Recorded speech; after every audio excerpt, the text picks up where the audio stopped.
So many people, as they begin to feel concern, and a poignant concern for the oppressed, the injustice of the world, the mindsets which treat other people as unequal or less than ourselves. And yet the great question arises in their minds in view of the enormity of global problems: hunger, peace, violence, injustice. What can I do as a single individual? Or again, others will raise the question a little differently. How can I contribute to peace, to some social ministry? However much I see it's demanded and it needs to be done, when I myself am experiencing so much of the residue of the false self-system, when I myself am aware that I'm still under the influence of excessive demands for bigger and better things out of life, for more and more security, or when I'm offended and hurt if someone insults me, or if I lose a little power over some little kingdom that I've built up ever so gradually and lovingly, my nest, for years, and somebody comes and throws me out. So let's address those two questions, because it's important to realize that one doesn't have to wait until one has reached the transforming union and have been perfectly purified before one can begin to serve others or to practice those simple invitations of Christ to practice the works of mercy. In other words, Jesus isn't asking for so much. He says, whatever you did to the least of these little ones, my little people, you did to me. So whatever doesn't sound like a great deal. It could simply be giving someone a cup of water, a smile, or to be concerned if they've lost someone in the family, or to take responsibility to get them medical help or psychiatric help if they're very disturbed, or to help them to deal with their addictions if they're hopelessly caught in them. In other words, it's a non-judgmental way of reaching out to anyone in affliction who is nearby, right under your feet sometimes. And we don't have to wait until we can speak to the UN or go to Moscow for some summit conference. Somebody in need is right next door, in your family, at work, on the subway, everywhere you turn, if you're sensitive. And also, if you take the first step, sometimes the whole journey opens up. There's a delightful example in a book on applying the gospel to daily life, which addresses this question also. And in this story, this couple had been engaged in a prison ministry in visiting prisoners and convicts on a regular basis to encourage them. And this one convict, they found, could get a parole if he had a job. Now, they had a restaurant business with an out service, and so they said, well, we'll hire the guy. They prayed over it, and they felt moved when they were praying and peaceful to hire the guy, even at some risk to their business. So they did so. And he was delivering their service to the different homes and parties and weddings that was part of their business. Well, as their clients heard about the fact that this representative had just been in jail, they began to change their order and went to other companies. And so little by little, their business went down, and they went bankrupt. And so they prayed over this, and they decided, we'll still keep this guy, we'll start a new business, and he'll be part of it from the beginning. And so they started a new business. And little by little, it began to become more successful than the previous one. The man had great talents, and when he was accepted, because he was part of the new business, everything went very well. Now, suppose this couple had said, oh, I can't be bothered, we don't want to risk our business. He would still be in jail. And the potentialities that that man had, whatever the reason he was to be in jail, would never have had the opportunity to flower and possibly to allow him to make a contribution to society. And so what we sometimes think is a disaster, and indeed is a disaster, just because you do good doesn't mean you won't go bankrupt. But it does mean that God may be providing you with a better business, a better way of living. And so the one step that you take out of charity is a step into the unknown. It's an adventure in faith, and it can lead to ramifications that you never in the world could possibly have dreamed of. Charity, that is, showing love, is the greatest investment there is, if you want to put it into statistics or business terminology. You can't lose, but you may not get the return that you're expecting, but you'll get something infinitely better. You may lose on these subhuman levels, but you will reap your investment on the higher levels of consciousness, inner freedom, and the joy of service, which Jesus seems to say, if you do it right, for the love of God is the greatest happiness there is. Another example. This is the example of that great Archbishop, Dom Helder Camara. Now, it was this man's insight that really started what are called the base communities in South America and Central America, which are just people reading the gospel as if they were part of it, as if they were the characters in the gospel, and applying those principles not only to their daily life, but as a community. In other words, here is the first time, to my knowledge, where a group of people have addressed the question, can you lead the Beatitudes not just as an individual, but as a community, as an institution? If there were a few institutions with that Magna Carta, they would change the world. Because then there would be a network of individuals practicing the Beatitudes, and the power that is inherent in each individual would be multiplied geometrically, astronomically, as a group of people actually put the Beatitudes into effect as an institution. This is possibly one of the challenges of Vatican II that hasn't quite been faced yet. There's no question but Vatican II is a movement of the Spirit to make the gospel and the Beatitudes available to everyone on earth, hence to translate its messages into terms that people can understand, and to provide the symbols without which words are useless. So notice this delicate shift that may be taking place in church consciousness.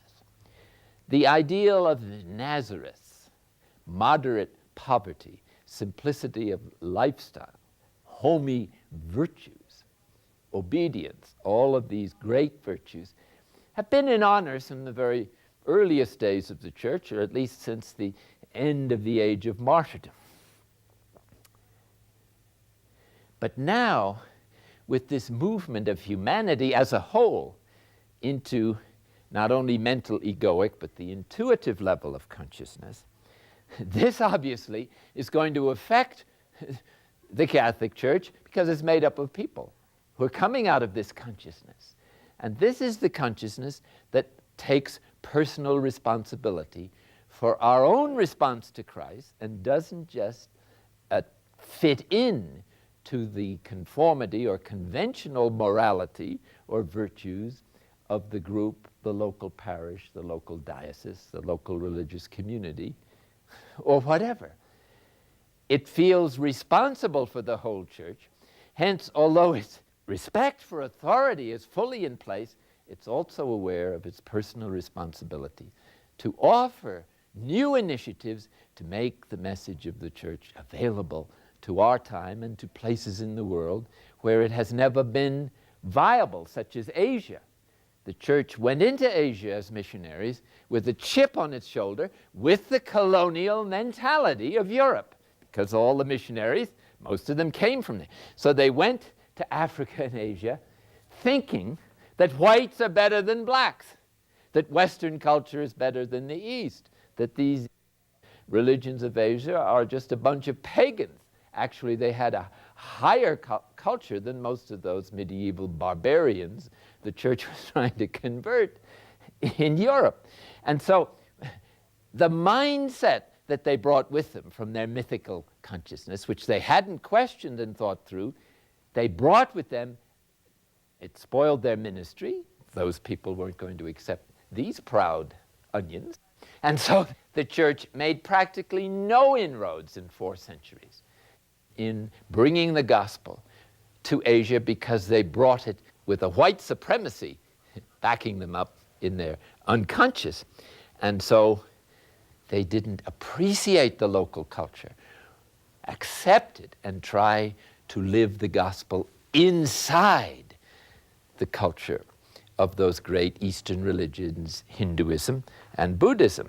In our time, Bede Griffiths and others have pioneered this movement, and his ashram in India is a place where the texts of the great books of Hindu scripture are incorporated into the liturgy and into prayer, and where the customs of the sannyasi, the holy man of India, have been totally absorbed. And it's in that culture, that situation, in terms and symbols that those people can understand, that the values of monastic life are being adjusted and lived and adapted. Now that is the genius, I submit, of those who are free to use their creativity in the service of God, and who have graduated from excessive overdependence on previous mindsets or early religious education, or the inroads of the secular culture, either from philosophy or nationalistic principles. Would the German Catholic population have acquiesced so completely to the Nazi regime if they had graduated from mythical membership level of consciousness and took personal responsibility for joining that movement or not? The great example, and there's only a few, is Franz Jägerstätter, who refused to be drafted into the German army because he saw that their war was unjust. He had a family, but that was not his highest priority. His conscience said, you cannot support this thing by the symbol of joining this army. And so he refused. He was put in jail and finally beheaded. Body disappeared. And that's the last the Germans thought they would hear of him.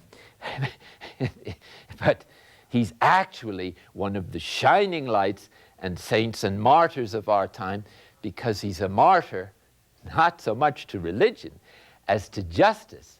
And it's because he's a martyr to justice that he is a martyr to religion.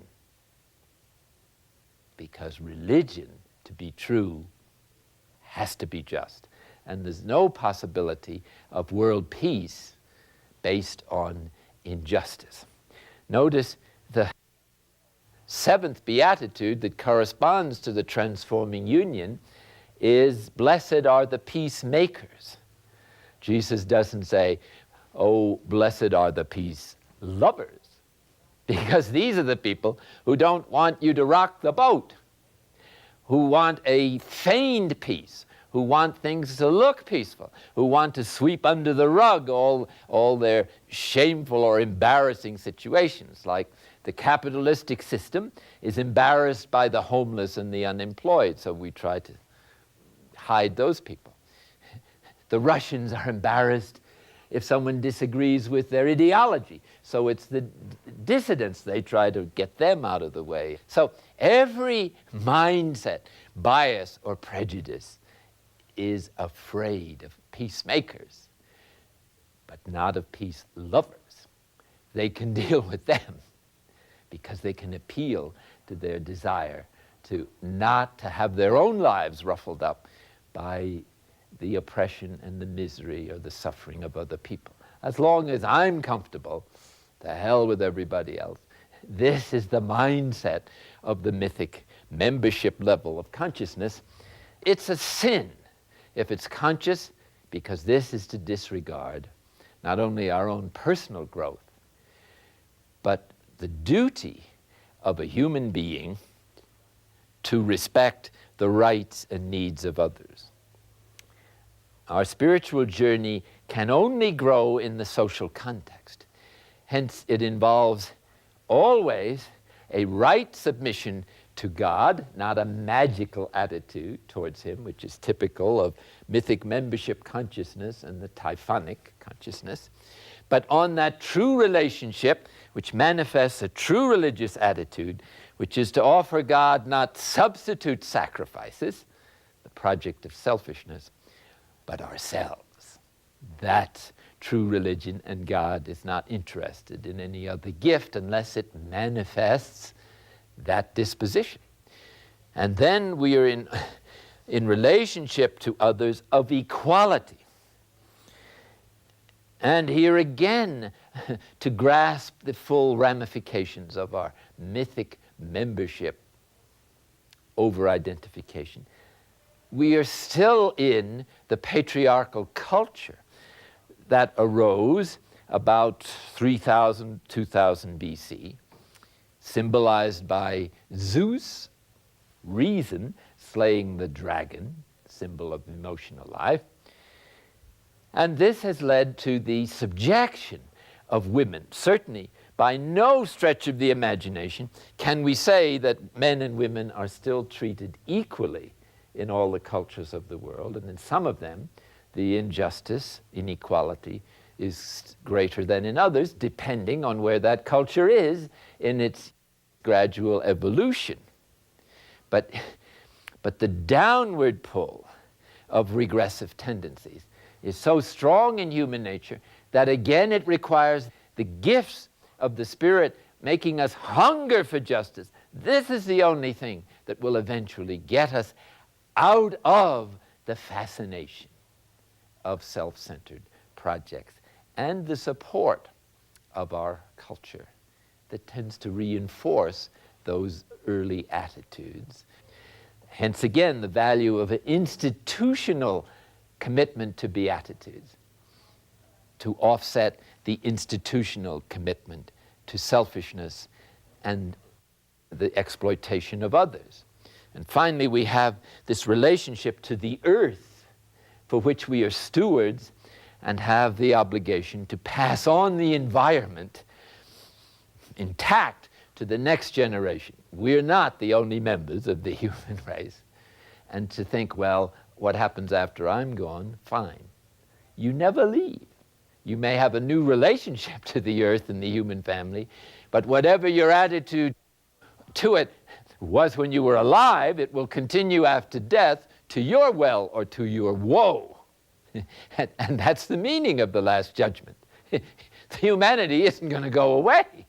Whatever you did to the least of these little ones, that's what's going to happen to us in eternity, according to Jesus' teaching, which is coming out of the higher levels of consciousness, indeed the very highest levels, and hence is wisdom.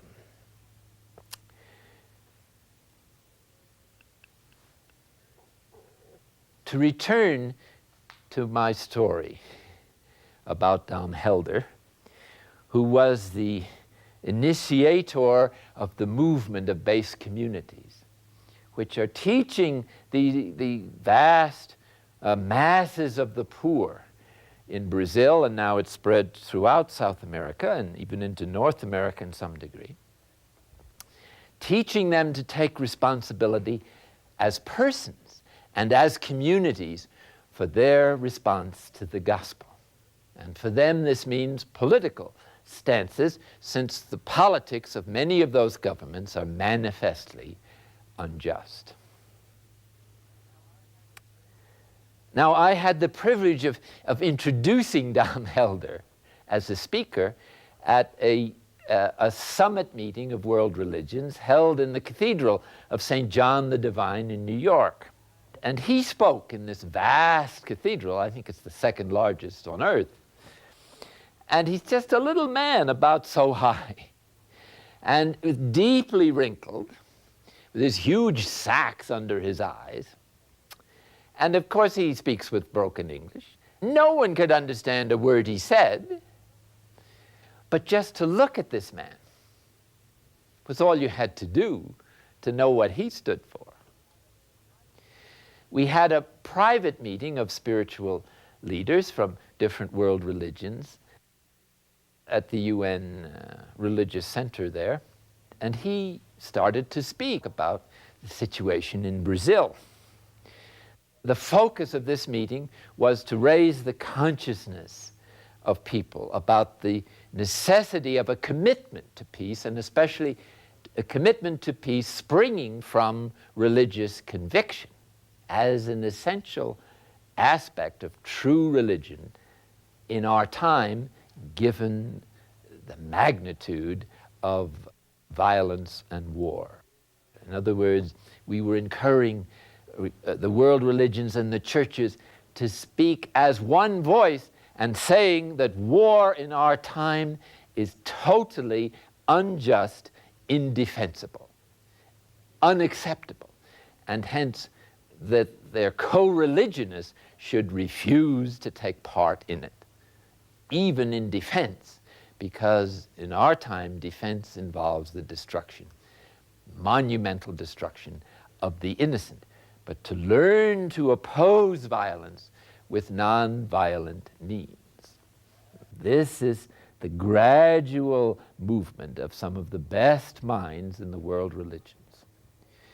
Dom Helder Camara represents the poor like nobody I've ever seen. He started to speak about the poor. It's really a misnomer to call these people that he has served all his life poor. They're destitute. Jesus said, you'll always have the poor with you. He did not say the destitute. They are our responsibility. If anyone is destitute, we have to do something about it some way and soon. And even though we can't move or seem to move, to want to pray for it will at least raise the consciousness of people we know and love to what this future must include. As he spoke about the poor, he suddenly choked up. He just couldn't speak anymore. And these gentle tears started coming down those furrowed and wrinkled cheeks. And his bags under his eyes, like fountains, kind of filled up with water and came down over his face. For 5 whole minutes, as his mouth twitched every now and then, and we thought maybe he could speak, we waited for him to say something. He couldn't talk. He was just the memory, the realization of the poor, the destitute, and their plight left him with just one response: tears.